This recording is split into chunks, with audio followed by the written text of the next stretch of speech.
अस्सलाम वालेकुम first year बेटे, ओपन यू बायोलॉजी बुक। अपने लास्ट लेक्चर में मैंने आप लोगों को सेल सिग्नलिंग जो है बेटे उसका प्रोसेस हमने कंप्लीट कर लिया था। पहले हमने उसके डिफरेंट पाथवेज पढ़े थे, उसके बाद हमने उसकी दो तरह की टाइप्स पढ़ी थी।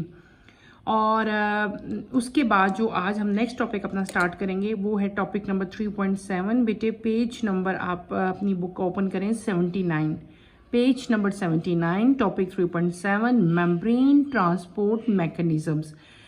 डिफरेंट टाइप ऑफ मेम्ब्रेन्स जो हैं वो सेल में प्रेजेंट हुए हैं। उन तमाम की तमाम मेम्ब्रेन्स में से डिफरेंट टाइप के मॉलिक्यूल्स आइन जो हैं वो किस तरह जो है उनकी मूवमेंट हो रही है, वो सारा का सारा जो है आज के लेक्चर में हम डिटेल से पढ़ेंगे। Let's start with the reading, then इंशाल्लाह मैं आपको साथ साथ जो है वो एक्सप्लेन करती जाऊंगी। Membrane transport mechanism. You know that the movement of substance in and out of the cell is crucial for cellular function. These movements are done for nutrient uptake, waste elimination, gas exchange, and signal transduction. Cell rely on plasma membrane for regulating the movement of substance in and out of the cell. Membrane transport mechanism are essential for the process that enable the cell to maintain homeostasis, acquire nutrients, remove waste products, and communicate with its environment.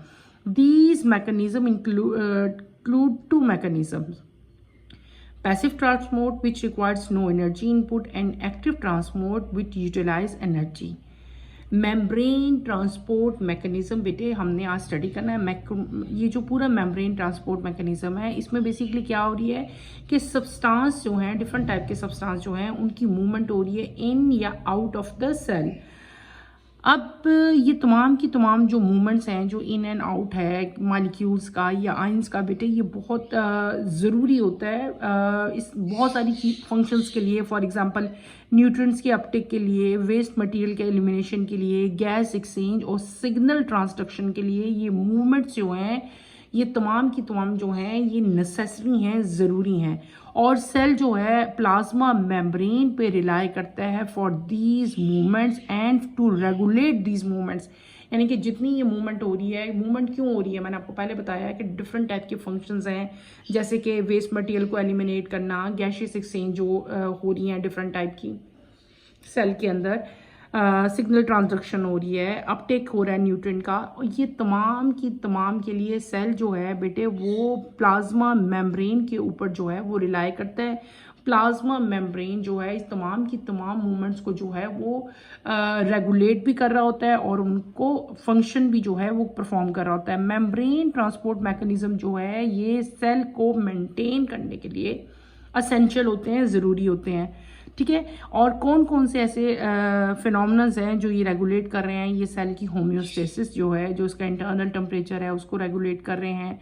Nutrients जो required है cell को उनको भी regulate कर रहे हैं। उन nutrients का इन एंड आउट, किस जगह पे कितने न्यूट्रिएंट्स जो है वो लेके जाने हैं। ठीक है, इसी तरह वेस्ट मटेरियल जो सेल का है उसको भी वहाँ से रिलीज़ करना और डिफरेंट टाइप के सेल ऑर्गेनीज को उनकी इन्वायरमेंट से एक कम्युनिकेशन उनका रखना जो है वो भी सारा का सारा जो है मेम्ब्रेन ट्रांसपोर्ट मैकेनिज्म ही के अंडर आता है। ये जो पूरा मैकेनिज्म है जो हम लोग पढ़ेंगे मेम्ब्रेन ट्रांसपोर्ट मैकेनिज्म है बेटे, इस पूरे मैकेनिज्म को दो मेन पार्ट्स में हमने दो तरह की ट्रांसपोर्टेशन में डिवाइड किया है। एक होती है पैसिव ट्रांसपोर्टेशन और एक होती है एक्टिव ट्रांसपोर्टेशन। एक मैंने क्या कह दी पैसिव और एक मैंने क्या कह दी एक्टिव। बेटे पैसिव ट्रांसपोर्टेशन जो है इसमें एनर्जी इनपुट रिक्वायर्ड नहीं होती, जबकि एक्टिव ट्रांसपोर्ट जो है इट यूटिलाइजेस एनर्जी। ठीक है, अब इन दोनों को, दोनों ट्रांसपोर्टेशन कौन सी मैंने वर्ड बोले, एक मैंने बोला पैसिव, एक मैंने बोला एक्टिव। अब इन दोनों ट्रांसपोर्टेशंस को हम वन बाय वन जो है वो डिटेल से बेटे स्टडी करेंगे। पहले हम जो ट्रांसपोर्टेशन पढ़ेंगे डैट इज पैसिव ट्रांसपोर्ट। ठीक है, the movement of molecule across plasma membrane without any expenditure of energy is called passive transport. The following are the types of passive transport. सबसे पहले आपको पता होना चाहिए पैसिव ट्रांसपोर्ट की डेफिनेशन कि पैसिव ट्रांसपोर्ट क्या होता है। पैसिव ट्रांसपोर्ट जो है ये मूवमेंट है किसकी, मॉलिक्यूल की, across plasma membrane without any expenditure of energy। यानी कि ये ऐसी ट्रांसपोर्टेशन है जिसमें एनर्जी जो है वो रिक्वायर्ड नहीं होती, एनर्जी का कोई भी एक्सपेंडिचर जो है वो नहीं हो रहा होता। विदाउट एनर्जी जो है ये ट्रांसपोर्ट हो रही होती है किसकी, मॉलिक्यूल्स की। और तो हम इसको कैसे डिफाइन कर देंगे, the movement of molecule across plasma membrane without any expenditure of energy is called passive transport. Passive transport बेटे दो टाइप्स की है, एक है डिफ्यूजन और एक है ऑस्मोसिस। ठीक है, एक है डिफ्यूजन, एक है ऑस्मोसिस। पहले हमने क्या पढ़ लिया कि मेम्ब्रेन ट्रांसपोर्ट जो है वो टू टाइप्स की है, active transport and passive transport. अब हम पहले क्या पढ़े हैं, पहले हम लोग पढ़े हैं पैसिव ट्रांसपोर्ट। पैसिव ट्रांसपोर्ट फिर आगे दो टाइप्स की है। ठीक है, मैंने क्या बता दिया, पहले डिफ्यूजन है मेन उसकी टाइप है, फिर आगे ऑस्मोसिस है, फिर आगे ऑस्मोसिस डिफ्यूजन की भी बहुत सारी टाइप्स हैं, वो सारी की सारी हम वन बाय वन जो है वो स्टडी करते जाएंगे। पहले हम स्टडी करेंगे डिफ्यूजन को। Diffusion is the net movement of a substance from an area of higher concentration to the one of the lower concentration, that is a long concentration gradient. Because a cell does not expend energy when molecule diffuse across its membrane, diffusion of molecule is a type of passive transport. Passive transport बेटे एक ऐसी transportation है किसी भी substance की, चाहे वो liquid हो चाहे वो गैस हो, जहाँ पे उनकी कंसंट्रेशन, उनकी परसेंटेज हाई होती है, वहाँ से जहाँ पे उनकी कंसंट्रेशन क्या होती है, लो होती है, वहाँ तक उनका जाना, ट्रांसपोर्ट होना मॉलिक्यूल्स का, उस तरह की ट्रांसपोर्टेशन को हम लोग क्या कहते हैं, डिफ्यूजन कहते हैं। और इस पूरी ट्रांसपोर्टेशन के लिए सेल को एनर्जी की जो है वो रिक्वायरमेंट नहीं होती, एनर्जी के बगैर ही जो है ये ट्रांसपोर्टेशन हो जाती है। और डिफ्यूजन आपको पहले ही बता दिया था मैंने कि डिफ्यूजन जो है वो किसकी टाइप है, इट इज़ पैसिव ट्रांसपोर्ट है। तो यहाँ पे एनर्जी जो है वो रिक्वायर्ड नहीं होती, एनर्जी का एक्सपेंडिचर नहीं हो रहा होता। कॉमन एग्जांपल बेटे इसकी मैं आपको ऐसे दे सकती हूँ डिफ्यूजन की। आप जैसे परफ्यूम जब स्प्रे करते हो, कोई भी परफ्यूम है, बॉडी स्प्रे है, जब आप उसको स्प्रे करते हो ना तो एकदम आपके इर्द गिर्द जो है इसकी कंसंट्रेशन ज़्यादा है, स्मेल आपको ज़्यादा फील होती है, लेकिन थोड़ी देर बाद पूरे रूम में जो है इक्वली जो है आपको स्प्रे जो है वो अगर आपको फील होना शुरू हो जाती है। इसका मतलब ये हुआ कि जब आपने उसको स्प्रे किया वहाँ पे उसकी कंसंट्रेशन ज़्यादा थी, उसके मॉलिक्यूल्स की, उसके आयंस की, स्प्रे की ना परफ्यूम की, लेकिन थोड़ी देर के बाद, कुछ देर के बाद वो इक्वली ट्रांसपोर्ट हुए, इक्वली डिस्ट्रीब्यूट हुए पूरे रूम में, और इनकी कंसंट्रेशन क्या होगी, अब इक्वल होगी। ठीक है, यानी कि हाई कंसंट्रेशन से उन्होंने लो कंसंट्रेशन की तरफ मूव किया। हाई कहाँ थी, बिल्कुल बॉटल के पास जब आपने स्प्रे की थी, लेकिन उसके बाद जो है पूरे रूम में जो लो थी तो वो हाई से लो की तरफ उसके मॉलिक्यूल्स या आयन जो है वो मूव करना शुरू हो गए, और पूरे कमरे में, पूरे रूम में इक्वल स्मेल जो है आपको फील होना शुरू होगी। ये जस्ट एक छोटी सी एग्जांपल मैंने आपको दी है ताकि आपको पता चले जो है कि डिफ्यूजन जो है वो क्या प्रोसेस है। अब हम पढ़ेंगे डिफ्यूजन जो है आगे। डिफ्यूजन को भी हमने फर्दर जो है आगे उसकी भी टाइप्स बना दी हैं। हमने अगली जो टाइप बनाई है दैट इज डिफ्यूजन भी आगे जो है टू टाइप्स की है। ठीक है, तो पहली जो है हम उसकी पढ़ेंगे डिफ्यूजन की टाइप है फैसिलिटेटेड डिफ्यूजन। ठीक है, some molecules are taken into or out of the cell with the help of transport protein present in the plasma membrane. When a transport protein help a substance to move in down its concentration gradient from high to low, the process is called facilitated diffusion. It is also a type of passive transport because no energy is used in facilitated diffusion. The rate of facilitated diffusion depend on how many transport protein molecule are available in membrane. This type of transport protein involved in facilitated diffusion are,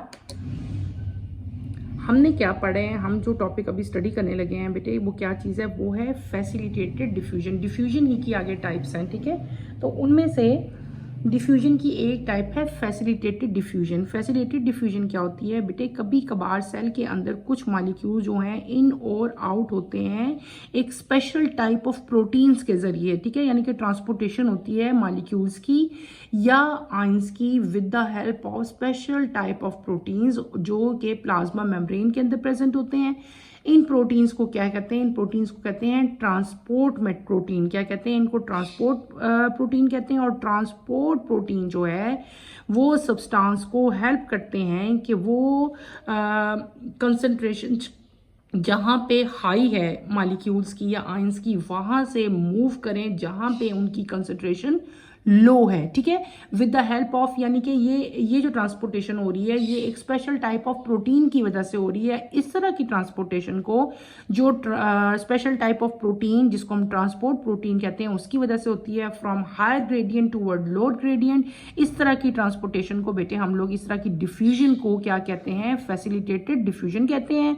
और ये भी passive transport की type है, इसमें भी जो है वो एनर्जी रिक्वायर्ड नहीं होती। अब ये जो पूरा प्रोटीन मैंने आपको बताया कि जो प्रोटीन ट्रांसपोर्टेशन जो हो रही है, जो प्रोटीन की हेल्प से जो है जिसको हम लोग कह सकते हैं कि ये ट्रांसपोर्ट प्रोटीन नाम उस प्रोटीन का हमने रख दिया ना, तो जो ट्रांसपोर्ट प्रोटीन की वजह से जो डिफ्यूजन होती है उसके दो पाथवेज हैं, दो रास्ते हैं, दो चैनल्स हैं, दो पाथवेज आप कह सकते हो। कौन कौन से? एक होता है चैनल प्रोटीन और एक होता है carrier protein. Channel and carrier, अब वन बाय वन हम इन दोनों को स्टडी करेंगे। पहले आपका आता है channel. These protein from hydrophilic channel across the membrane that allow specific molecules ion to pass through. They can be gated or non-gated. Gated channels open or close in response to specific stimuli such as voltage changes, ligand binding, or mechanical stress. Examples include I channels allow the passage for specific ion, for example, sodium, potassium, calcium, and chlorine. And aquaporins facilitates the rapid transport of water molecules. हमने क्या पढ़ा? हमने पढ़ी passive transport. Passive transport की दो types थी, कौन सी? Diffusion और ऑस्मोसिस। डिफ्यूजन की फिर आगे फर्दर एक टाइप हमने पढ़ी फैसिलिटेटेड डिफ्यूजन। फैसिलिटेटेड डिफ्यूजन में एक special type of transport protein थे जिनकी वजह से सारी की सारी जो है वो डिफ्यूजन होती है। इस डिफ्यूजन के दो चैनल्स हैं, दो पाथवेज हैं जिनके जरिए डिफ्यूजन हो रही है। पहला है चैनल प्रोटीन। चैनल प्रोटीन्स में क्या है कि ये प्रोटीन जो है they are hydrophilic in nature. बेटे हमने जब प्लाज्मा मेम्ब्रेन मैंने आपको पढ़ाई थी तो उसके स्ट्रक्चर में हमने हाइड्रोफिलिक और हाइड्रोफोबिक जो है वो डिटेल से पढ़ लिए थे, इसलिए मैं इसको बार बार दोबारा से जो है वो रिपीटिंग करती। ये प्रोटीन जो हैं दे आर हाइड्रोफिलिक चैनल्स, ठीक है। और ये क्या करते हैं, ये स्पेसिफिक मॉलिक्यूल्स को, हर तरह के मॉलिक्यूल्स को नहीं बल्कि स्पेसिफिक मॉलिक्यूल्स और आइंस को जो है पास होने देते हैं। और ये गेटेड भी हो सकते हैं और नॉन गेटेड भी हो सकते हैं। गेटेड और नॉन गेटेड का कंसेप्ट यहाँ पे क्या है कि मतलब गेटेड का मतलब है कि वहाँ पे एक ऐसा फिनोमेना हो रहा है, इस तरह का कोई बड़ा गेट नहीं लगा हुआ, लेकिन एक मैकेनिज्म ऐसा है कि कुछ चीज़ों को जैसे हम लोग घर में हमारे घर में कोई बाहर आए तो हमारी मर्जी है, हम उसके लिए गेट खोलें या ना खोलें। गेट खोलेंगे तो वो पर्सन अंदर आएगा, गेट नहीं खोलेंगे तो पर्सन अंदर नहीं आ सकता। सेम मैकेनिज्म यहाँ पे भी हो रहा है, इसीलिए इस मैकेनिज्म को क्या नाम दे दिया, गेटेड या नॉन गेटेड दे दिया। यानी कि जो चैनल प्रोटीन्स हैं, ये प्रोटीन्स क्या कर रहे हैं, ये कुछ मॉलिक्यूल्स और आइंस को तो अंदर आने दे रहे हैं, ठीक है। कुछ को अगर आने दे रहे हैं इसका मतलब है दे आर गेटेड, लेकिन अगर ये कुछ को नहीं आने दे रहे और सारे अंदर आ रहे हैं तो नॉन गेटेड है। कभी कभार ये एज ए गेटेड एक्ट करेंगे, कभी कभार नॉन गेटेड एक्ट करेंगे, ठीक है। दोनों तरह से इनका एक्शन होता है। गेटेड चैनल जो हैं ओपन होते हैं या क्लोज होते हैं, ठीक है। मैंने आपको क्या कहा, उनकी अपनी मर्जी है ना गेटेड की। कुछ आइंस को, कुछ मॉलिक्यूल्स को ये आने देंगे और कुछ को जो है ये स्टॉप कर लेंगे, उनको आगे फर्दर जो है मूव नहीं करने देंगे। क्यों? किसको? बेटे ये रिस्पॉन्स करते हैं टू स्पेसिफिक स्टिमुलाई। अब स्टिमुलाई डिफरेंट तरह के हो सकते हैं, वोल्टेज चेंज भी हो सकता है, लेजेंड की जो बाइंडिंग है वो भी हो सकती है, और मैकेनिकल स्ट्रेस भी हो सकता है। ये डिफरेंट टाइप की चीज़ें हैं जिनके अगेंस्ट इन्होंने अपना एक्शन परफॉर्म करना है, और इन स्पेसिफिक स्टिमुलाई के अगेंस्ट जो है ये फंक्शन परफॉर्म करेंगे कि इन मॉलिक्यूल्स को अब इन्होंने इन होने देना है कि इनको आउट ही रहने देना है, ठीक है। और कॉमन एग्जाम्पल इनकी इस पैसेज की जो कौन कौन से आइंस हैं जो यहाँ से मूव करते हैं बेटे, वो कौन सी है? सोडियम है, पोटाशियम है, कैल्शियम है और क्लोरीन है। इसके अलावा एक्वापोरिन्स भी हैं। एक्वापोरिन्स में क्या होता है कि ये वाटर मॉलिक्यूल्स को जो है वो जाने देते हैं, ठीक है। वाटर को यहाँ से इजीली जो है मूव होने देते हैं। नेक्स्ट पाथवे जो आपका आता है डैट इज कैरियर प्रोटीन, जैसे यहाँ उसको हम लोग क्या कहते हैं, ट्रांसपोर्टर्स भी कहते हैं। These protein bind to specific molecule, they transport, undergo a conformational change and move the molecule across the membrane. They are highly specific for the molecule they transport. They can become saturated, meaning there is a maximum rate of transport when all carrier protein are occupied. Example include glucose transporter facilitate the transport of glucose, amino acid transport specific amino acid into and out of the cell. हमने क्या पढ़ लिया, हमने पढ़ा carrier proteins. Carrier proteins जो हैं ये special type of proteins हैं। ये वो प्रोटीन्स हैं जो कि स्पेसिफिक मालिक्यूल जो इन्होंने कैरी करने हैं उनके साथ क्या कर देते हैं, बाइंड अप हो जाते हैं, उनके साथ ये ज्वाइन हो जाते हैं। ठीक है, मैंने क्या कहा, ये स्पेशल टाइप के प्रोटीन्स हैं। ये वो प्रोटीन हैं जो स्पेसिफिक मालिक्यूल के साथ बाइंड अप हो जाते हैं, और जब बाइंड अप होते हैं तो उनके अंदर कन्फॉर्मेशनल चेंजेस आती हैं और ये उस मॉलिक्यूल को मेम्ब्रेन के अक्रॉस, ठीक है, मेम्ब्रेन से अंदर इन जो है वो ले जाते हैं। ठीक है, ये हाईली स्पेसिफिक होते हैं for the molecule they transport. ठीक है, और मैक्सिमम इनका ट्रांसपोर्ट रेट है। एग्जांपल इनकी कॉमन कौन सी है, ग्लूकोज ट्रांसपोर्टर, जो कि ग्लूकोज की जो है ट्रांसपोर्ट उसको इन्हांस करते हैं, उसको आगे फर्दर जो है पूरा करते हैं। और दूसरी इनकी एग्जांपल है amino acid transporter. Amino acid क्या ट्रांसपोर्ट करते हैं कि they transport specific amino acid into and out of the cell. ठीक है, जितने भी ट्रांसपोर्टर है बेटे, उस ट्रांसपोर्ट में दोनों चीज़ें आती हैं, इन ऑफ द सेल भी and out of the cell, के अंदर जाना भी और सेल से बाहर निकलना भी। नेक्स्ट अगर आप लोग देखो तो आपके यहाँ पे डिफरेंस दिखे हुए हैं between simple and facilitated diffusion के जो डिफरेंसेस हैं वो आपको दिए हुए हैं, बहुत इंपॉर्टेंट है, आपने इनको भी पढ़ना है। यहाँ पे क्या है, सिंपल डिफ्यूजन है, यहाँ पे कौन सी हो रही है, फैसिलिटेटेड डिफ्यूजन हो रही है। पहले तो मेन जब पढ़ा था तब भी हमने डिफरेंस देखा था। इनका डिफरेंस क्या था कि यहाँ पे तो सिंपल हो रहा था, लेकिन फैसिलिटेटेड में मैंने आपको क्या कहा था कि यहाँ पे स्पेशल टाइप ऑफ प्रोटीन जो है जिसको हम ट्रांसपोर्ट प्रोटीन कहते हैं वो इन्वॉल्व होता है, जो सिंपल में नहीं होता। अब इनको पढ़ते हैं, सिंपल डिफ्यूजन और फैसिलिटेटेड डिफ्यूजन, डिफरेंसेज हैं इनके बेटे। Substance move from higher concentration to lower concentration directly through the lipid bilayer of plasma membrane. और दूसरे में क्या है कि substance move from higher concentration to lower concentration through specific transport protein embedded in the plasma membrane. First difference क्या है कि simple diffusion में सब्सटेंस जो है वो हायर कंसंट्रेशन से लोअर कंसंट्रेशन की तरफ मूव करते हैं डायरेक्टली थ्रू प्लाज्मा मेम्ब्रेन। ठीक है, प्लाज्मा मेम्ब्रेन की लिपिड बायलेयर के थ्रू। लेकिन जो फैसिलिटेटेड ट्रांसपोर्टेशन है, फैसिलिटेटेड डिफ्यूजन है, उसमें क्या करते हैं, सब्सटेंस मूव करते हैं higher concentration toward lower concentration through specific transport proteins. ठीक है, और वो भी इम्बेडेड, वो भी कहाँ प्रेजेंट होते हैं बेटे, प्लाज्मा मेम्ब्रेन ही में प्रेजेंट होते हैं। It is a passive transport mechanism requiring no energy input from the cell. It is also a passive transport and does not require energy. ये दोनों की सिमिलरिटी है, दोनों ही पैसिव ट्रांसपोर्ट है और दोनों ही जो है एनर्जी रिक्वायर्ड नहीं करते।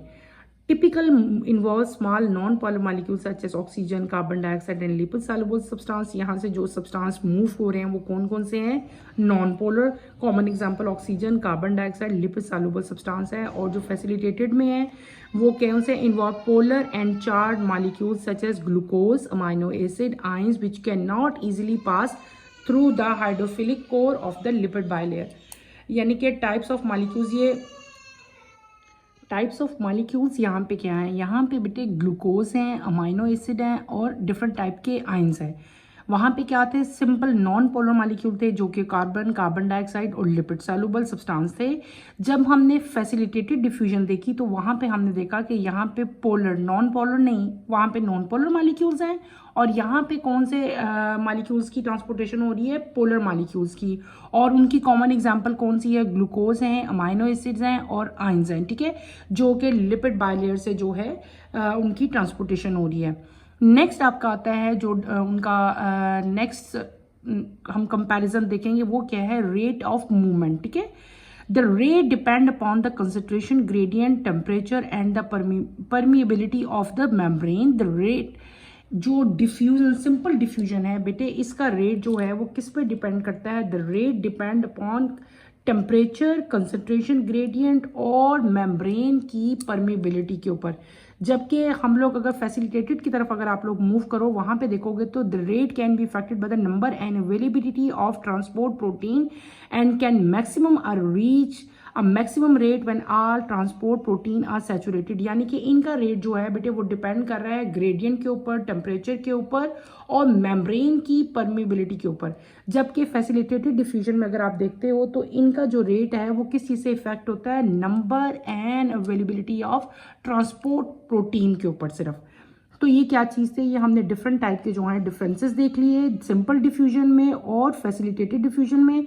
पहला मेन डिफरेंस उनके मैकेनिज्म का देखा कि उनका मैकेनिज्म क्या है। दूसरा डिफरेंस जो है उनकी एनर्जी रिक्वायरमेंट का था, both required energy, both does not required energy, ठीक है, दोनों के लिए एनर्जी रिक्वायर्ड नहीं होती, ठीक है। तीसरा हमने इनके टाइप ऑफ मॉलिक्यूल्स देखा कि यहाँ पे कौन से मॉलिक्यूल्स जो हैं ट्रांसपोर्ट हो रहे हैं और इधर कौन से हो रहे हैं। और चौथा जो देखा हमने क्या देखा, इनका रेट ऑफ मूवमेंट देखी वो किस चीज़ पे डिपेंड कर रही है।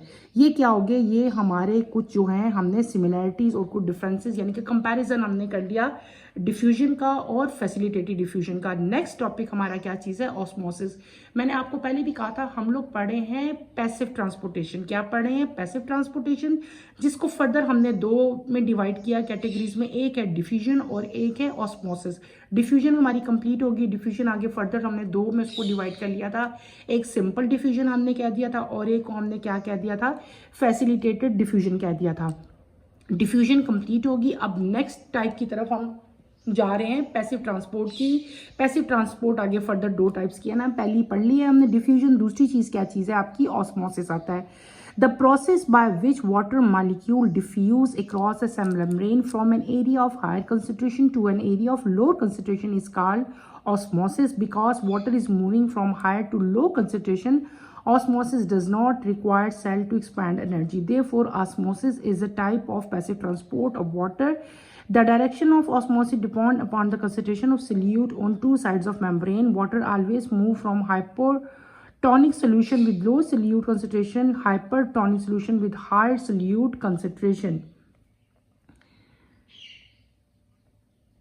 Osmosis occurs through selective permeable membrane which allow water molecule to pass through while restricting many solutes. Osmosis is crucial for maintaining cell turgor, which is vital for plant cell and for balancing the internal water content in cell. The direction and rate of osmosis are influenced by the osmotic gradient and the permeability of the membrane to water. Specialized protein called aquaporins facilitate the rapid transport of water molecule across the cell membrane, ensuring efficient regulation of cellular hydration and volume. मैंने जो भी topic read out किया है that is osmosis. Osmosis और भी बेटे एक transportation ही की टाइप है, ट्रांसपोर्टेशन ही हो रही है इसमें भी सेम की सेम वैसे ही इसका फिनोमेना, लिटिल बिट इसमें डिफरेंसेस आ जाएंगे डिफ्यूजन से। ऑस्मोसिस को आप कैसे डिफाइन करोगे, ये एक ऐसा प्रोसेस है जिससे वाटर मॉलिक्यूल डिफ्यूज हो रहे हैं। को क्या डिफ्यूजन हो रही है, वाटर मॉलिक्यूल्स की। डिफ्यूजन में तो डिफरेंट टाइप के आयंस और मॉलिक्यूल्स थे, लेकिन यहाँ पे हम लोग क्या पढ़ रहे हैं, वाटर मॉलिक्यूल की डिफ्यूजन हो रही है across the cell membrane from the area of higher concentration toward the area of lower concentration. लेकिन यहाँ पे एक चेंज आ गया, यहाँ पे ट्रांसपोर्टेशन हो रही है from higher concentration to lower concentration through selective permeable membrane. यहाँ पे एक मेम्ब्रेन यूज हो रही है जिसको हम लोग क्या कहते हैं, सिलेक्टिव परमिएबल मेम्ब्रेन कहते हैं। ये मेम्ब्रेन बेटे क्या करती है, ये मेम्ब्रेन कुछ चीज़ों को तो इन होने देगी, कुछ चीज़ों को आउट भी होने देगी, लेकिन कुछ चीज़ों को ये इन नहीं होने देती, ठीक है। डिफ्यूजन में ये मेम्ब्रेन प्रेजेंट नहीं थी, ये मेम्ब्रेन सिर्फ और सिर्फ ऑस्मोसिस के प्रोसेस में जो है आपको नजर आएगी। तो इसकी डेफिनेशन आप कैसे कर सकते हो, the process by which water molecule diffuse across the cell membrane from the area of higher concentration toward the area of lower concentration through selective permeable membrane. Water जो है बेटे हायर कंसंट्रेशन से lower concentration की तरफ move करता है, इसलिए osmosis में भी जो है वो एनर्जी रिक्वायर्ड नहीं होती और ये भी पैसिव ट्रांसपोर्ट यहाँ पे भी हो रही है। डायरेक्शन जो है डिपेंड कर रही होती है कंसंट्रेशन ऑफ सोल्यूट के ऊपर, जो इसकी डायरेक्शन है ऑस्मोसिस की, of the two side of membrane, यानी कि मेम्ब्रेन के दोनों साइड्स पे सोल्यूट की कंसंट्रेशन कैसी है उस पे जो है ऑस्मोसिस की डायरेक्शन डिपेंड कर सकती है। आपका एक क्वेश्चन भी आ सकता है कि ऑस्मोसिस जो है उसकी डायरेक्शन किस चीज़ पे डिपेंड करती है, तो आपको पता होना चाहिए कि direction of osmosis depend upon the concentration of solute, ठीक है, on the two side of membrane. इस चीज़ को आप अंडरलाइन कर लो। इस तरह के जो इंपॉर्टेंट पॉइंट्स होते हैं उनको आप अंडरलाइन कर लिया करें ताकि आपको वो कभी भी जो है भूले मत और हमेशा याद रहें। वाटर के बारे में अगर हम पढ़ें तो वाटर जो है बेटे वो हमेशा हाइपोटोनिक सोल्यूशन से हाइपरटोनिक सोल्यूशन की तरफ मूव करता है। ये बड़ी इंपॉर्टेंट बात है, इसको भी अंडरलाइन करो। मैंने क्या बताया कि वाटर जो है हमेशा हाइपोटोनिक सोल्यूशन से हाइपरटोनिक सोल्यूशन की तरफ जो है वो मूव करता है। अब ये जो हाइपोटोनिक सोल्यूशन है और ये जो हाइपरटोनिक सोल्यूशन है, व्हाट आर दीज, ठीक है। तो यहाँ पे आपकी बुक में इनकी डेफिनेशंस भी लिखी हुई हैं। The term tonicity refer to the relative concentration of solute in the solution.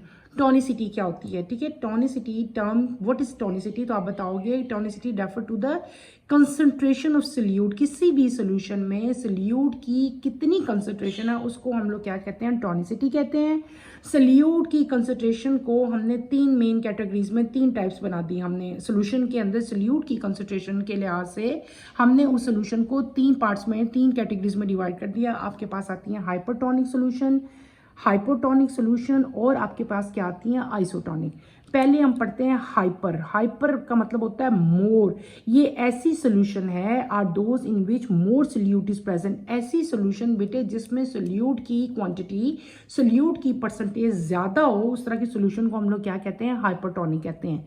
फिर आपके आते हैं hypotonic solution are those with less solute. ऐसे सोल्यूशन जिसमें सोल्यूट की परसेंटेज या सोल्यूट की कंसंट्रेशन लेस हो उसको हम लोग क्या कहेंगे, हाइपोटोनिक कहेंगे। नेक्स्ट आपके सोल्यूशन आते हैं आइसोटोनिक। आइसोटोनिक सोल्यूशन वो हैं जिनमें सोल्यूट की कंसंट्रेशन जो है वो इक्वल होती है। तो ये तीन हमने पहले एक टर्म थी tonicity. Tonicity refer to the concentration of solute in the solution. फिर सोल्यूट की कंसंट्रेशन के लिहाज से सोल्यूशन को हमने तीन कैटेगरीज में डिवाइड किया। हाइपरटोनिक, हाइपरटोनिक वो हैं जिसमें सोल्यूट की कंसंट्रेशन ज्यादा है। हाइपोटोनिक वो है जिसमें सोल्यूट की कंसंट्रेशन लो है और आइसो वो है जिसमें इक्वल कंसंट्रेशन है सोल्यूट्स की, ठीक है। ये तीन आपके पास क्या आ गई, सोल्यूशन की टाइप्स आ गई, ठीक है। ऑस्मोसिस हमने ये देख लिया, ऑस्मोसिस क्या हो गया मैंने आपको डिटेल से बताया। आगे फर्दर आप लोग आओ तो यहाँ पे क्या है कि ऑस्मोसिस जो है मैंने आपको पहले बताया कि ऑस्मोसिस में सिलेक्टिव परमिएबल मेम्ब्रेन जो है वो यूज होती है। इस मेम्ब्रेन से क्या इसका ये क्या करिए, ये अलाउ करिए वाटर को कि वाटर जो है वो इन ऑफ द सेल चला जाए और बहुत सारे डिफरेंट मॉलिक्यूल्स को जो है ये क्या करती है, अंदर नहीं आने देती, उनको रोक लेती है, ठीक है। इट डिपेंड्स, सिलेक्टिव परमिएबल है ना, सिलेक्शन का मतलब है सिलेक्शन कर रही है कि किन को अंदर जाने देना है और किन को उसने जो है वो रोक लेना है। और ये बहुत इंपॉर्टेंट ऑस्मोसिस फंक्शन है। ऑस्मोसिस की वजह से प्लांट के अंदर टर्गर जो है वो क्रिएट रहता है। टर्गर की वजह से आपको पता है प्लांट जो है वो अपनी शेप को भी जो है मेंटेन रखता है। और जो डायरेक्शन और जो रेट है ऑस्मोसिस का बेटे ये इन्फ्लुएंस होता है किस चीज़ से, बाय ऑस्मोटिक ग्रेडियंट और परमिबिलिटी ऑफ द मेम्ब्रेन, ठीक है। स्पेशलाइज्ड प्रोटीन यहाँ पे जो है वो प्रेजेंट होते हैं जिनको हम लोग क्या कहते हैं, एक्वापोरिन्स। क्या कहते हैं, एक्वापोरिन्स। डिफ्यूजन में भी, फैसिलिटेटेड डिफ्यूजन में भी हमने प्रोटीन्स पढ़े थे ना, ट्रांसपोर्टर प्रोटीन्स याद हो।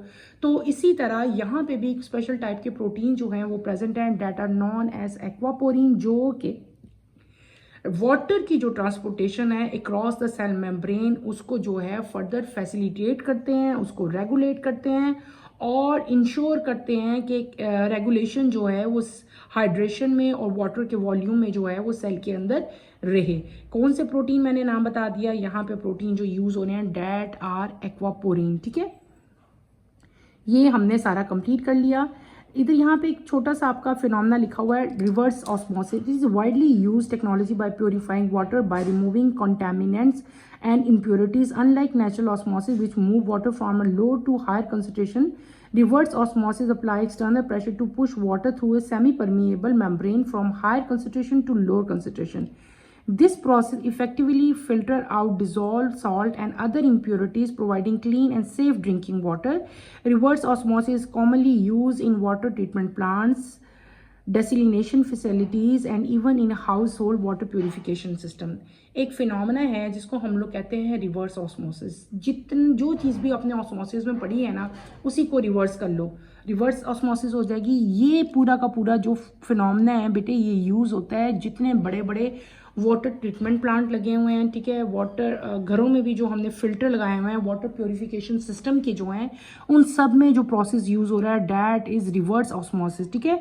और यहाँ पे क्या प्रोसेस हो रहा है कि वाटर जो है लोअर कंसंट्रेशन से हायर कंसंट्रेशन की तरफ मूव कर रहा है। सिलेक्टिव परमिएबल मेम्ब्रेन से जितने वहाँ पे डिफरेंट टाइप के इम्प्योरिटीज़ हैं वाटर के अंदर, वो भी सारी जो हैं बेटे वाटर के अंदर मतलब शामिल नहीं होती, और आपको जो वाटर मिलता है डैट इज़ प्योर वाटर। वहाँ से बिल्कुल जो है फ़िल्टर हो जाते हैं तमाम के तमाम, उसमें जितने डिज़ोल्व साल्ट्स होते हैं और दूसरी इम्प्योरिटीज़ जो होती हैं वो सारी की सारी सिलेक्टिव परमिएबल मेम्ब्रेन के थ्रू जो है वो उधर ही रह जाती हैं, और जो नेक्स्ट लेवल पे जो जाता है वो सिर्फ और सिर्फ प्योर वाटर जो है जाता है। यानी कि जितने प्योरीफिकेशन सिस्टम है, जितने वाटर ट्रीटमेंट सिस्टम है, हमारे घरों में भी जो फिल्ट्रेशन छोटे छोटे फिल्टर प्लांट्स लगे होते हैं, सब में जो है बेटे रिवर्स ऑस्मोसिस ही जो है वो प्रोसेस हो रहा होता है। यहाँ पे आपकी बुक में जो है इनकी डायग्राम भी बनी हुई है। ये सिंपल ऑस्मोसिस है और ये कौन सी है, रिवर्स ऑस्मोसिस है। सिंपल में तो आपको पता है जो मैंने आपको सारा का सारा प्रोसेस पढ़ाया वही है सारा, ठीक है। ये वाटर का फ्लो इस डायरेक्शन में है, ठीक है। यहाँ पे वाटर का फ्लो जो है वो क्या हो जाता है, ऑपोजिट हो जाता है। क्लियर। हमने क्या पढ़ लिया, यहाँ पे एक डायग्राम भी है, ये भी मैं आपको एक दफ़ा करवा देती हूँ। ये क्या, osmosis at molecular level. Molecular level पे आपको ऑस्मोसिस का फ्लो दिखाया हुआ है। ये हाइपोटोनिक सोल्यूशन है, दिस इज आल्सो, ये हाइपोटोनिक है, ये हाइपरटोनिक है। यहाँ पे सिलेक्टिव परमिएबल मेम्ब्रेन है, ये सल्यूट मॉलिक्यूल्स हैं जो कि वाटर के साथ जो है ये अटैच है, और ये सिलेक्टिव परमिएबल मेम्ब्रेन जो है कुछ मॉलिक्यूल्स को पास होने दे रही है और कुछ को पास होने नहीं दे रही। इसी तरह यहाँ पे भी एक डायग्राम थी, जब हमने फैसिलिटेटेड जो है डिफ्यूजन पढ़ी थी तो मैंने आपको बताया था यहाँ पे स्पेशल टाइप ऑफ जो मेम्ब्रेन है, जो प्लाज्मा मेम्ब्रेन है, वहाँ पे स्पेशल टाइप ऑफ प्रोटीन जो है वो प्रेजेंट है, that is known as transport protein. तो बेटे ये ट्रांसपोर्ट प्रोटीन जो है आपको जो है ये पिंक कलर का जो है दिखाया हुआ है, और यहाँ से जो है डिफरेंट टाइप के आइंस और मॉलिक्यूल जो हैं वो मूव हो रहे हैं। तो आज के टॉपिक में हमने बेटे क्या पढ़ा, आज के टॉपिक बहुत इंपॉर्टेंट टॉपिक था। हमने पढ़ा membrane transport mechanism. Membrane transport यानी कि ट्रांसपोर्ट का मतलब क्या होता है, in and out of different type of substance में मॉलिक्यूल्स आ रहे हैं, आइंस आ रहे हैं, वाटर एलिमिनेशन है, गैस एक्सचेंज है, ठीक है, वेस्ट मटेरियल्स का इन एंड आउट है। तमाम के तमाम सब्सटेंस का इन एंड आउट जो है वो कंबाइनली हम किस में पढ़ते हैं, ट्रांसपोर्टेशन में पढ़ते हैं। फिर मैंने आपको क्या कहा कि ट्रांसपोर्टेशन जो है it include to mechanism. Transportation दो तरह की होती है, याद रखो, मैं बार बार रिपीट कर रही हूँ। ट्रांसपोर्टेशन दो तरह की होती है, एक होती है पैसिव ट्रांसपोर्ट और एक होती है एक्टिव ट्रांसपोर्ट। हमने आज सिर्फ पैसिव ट्रांसपोर्ट पढ़ी है, एक्टिव नहीं पढ़ी।